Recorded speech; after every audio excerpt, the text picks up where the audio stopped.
একটা থাপ্পড় আর সবকিছু বদলে গেল। অনেক আর মেঘলার সম্পর্কে এবার শেষের পথে, কিন্তু আসল প্রশ্ন হচ্ছে এপিসোড 14 কেন এখনো আসছে না আর কবে দেখা যাবে সেই ধামাকা পর্ব। আজকের ভিডিওতে থাকছে সবকিছু, তাই শেষ পর্যন্ত দেখুন কারণ শেষে আছে একদম কনফার্ম আপডেট। হ্যালো ভিউয়ার্স, আসসালামু আলাইকুম, কেমন আছেন সবাই? আশা করছি সবাই ভালো আছেন। গরিব ঘরের রাজপুতের নাটক এখন এমন এক জায়গায় পর্যায়ে এসেছে যেখানে প্রতিটি এপিসোড আগের চেয়ে বেশি উত্তেজনাপূর্ণ। আর 14 নম্বর পর্বে পুরো গল্প উল্টে যেতে পারে। অনেক আর মেঘলার সম্পর্কে এবার ভয়ঙ্কর মোড় নিতে যাচ্ছে। অনেক কোনোভাবে মেনে নিতে পারছে না মেঘলা হঠাৎ করে এত বড় লোক হয়ে গেছে, তাই সে মেঘলা চরিত্র নিয়ে সন্দেহ করতে শুরু করে, এমন কিছু কথা বলে যা কোনোভাবে মেনে নেওয়া সম্ভব না। এবং ঠিক তখনই ঘটে সেই মুহূর্ত, মেঘলা নিজের রাগ আর অপমান সহ্য করতে না পেরে অনেককে জোরে একটা থাপ্পড় মারে। এই থাপ্পড় কি শুধু রাগের, নাকি এটা তাদের সম্পর্কের শেষ সংকেত? অন্যদিকে বৃষ্টির দিকে তৈরি হচ্ছে নতুন মোড়। অনেক যখন বৃষ্টির কাছে ফিরে আসে, বৃষ্টি তখন সরাসরি তাকে প্রত্যাখ্যান করে দেয়। যেখানে ছিলে সেখানে ফিরে যাও, এই কথায় সম্পর্কটা আরো ভেঙে পড়ে। এখন সবচেয়ে বড় প্রশ্ন,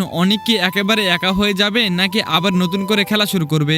এবার আসি সবচেয়ে গুরুত্বপূর্ণ আপডেটে। সেটা জানার আগে আমাদের ছোট চ্যানেলটিকে সাবস্ক্রাইব না করে থাকলে চ্যানেলটিকে সাবস্ক্রাইব করে ভিডিওটিকে লাইক করে দিবেন। গরিব ঘরের রাজপুতের 14 নম্বর এপিসোডটি কিন্তু 6 থেকে 7 তারিখের মধ্যে কিন্তু দুপুর 12টার দিকে কিন্তু কারো হিমিম ইউটিউব চ্যানেলে আপলোড করা হবে। যারা যারা এই নাটকটি একদম মিস করতে চান না তারা অফিসিয়াল চ্যানেলটিকে সাবস্ক্রাইব করে রাখতে পারেন। তো দেখা হবে নতুন কোনো আপডেট ভিডিওতে।